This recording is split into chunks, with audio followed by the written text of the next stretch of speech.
kaip čia pasakius, neturim visiškai rotacijos. Esu labai dėkingas dviem žaidėjam, tai Ryčiui Zabitai ir Linai Januškai, kurie tikrai atidavė visas jėgas 40 minučių gintis, pulti, žaisti gerą krepšinį, tai yra labai sunku. Tai labiausiai pakišo koją tas rotacija, nes kadangi kaip varžybos, taip vienas žmogus trauma, taip varžybos, taip trauma. Kažkokį patekome į labai juodą duobę, tikriausiai, kad porą savaičių ir visi atsigausim, tada turėsim vėl pilną komandą. Dabar negaliu net kovoti iki pat galo su niekom. Na, iš lyderio Irošės išvykimas taip pat turbūt paveikė kažkiek komandoje, galbūt reikia atrasti naujus žaidėjus, kurie imtųsi iniciatyvos. Jo, tikrai paveikė ir labai emociškai labiau paveikė, psichologiškai, kad Martynas čia meta taškus, dabar nebežinom, vienas nuo kito atsimetinėjom kamuolį ir niekas bijo užbaigti tą ataką.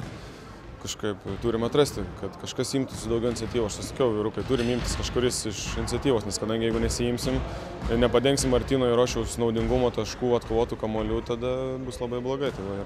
Ir gaunas, o gynyboje sustojam, tik tai aišku, negalime aukštos spartos palaikyti gynyboje, nes neturim žmonių šiuo momentu. Atrodė, buvo po tokių porą epizodų, kai laimėt atkarpą 7-8-0 ir po to tokie fantastiški kai kurie varžovų tritaškiai, tai turbūt taip pat psichologiškai šiek tiek išmuša.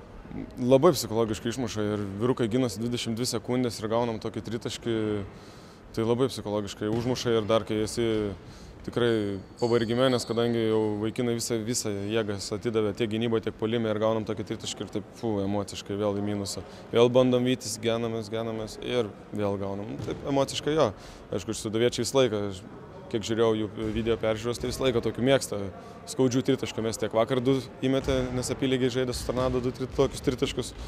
Ir šiandien taip pat patraukė. Galėjom užsikabinti, ką darysim. Šiandien Aukselio trauma, po to trečiajame kėlinyje 5 pražanga ir apskritai lieka iš esmės 5 žaidėjai, kurie gali žaisti.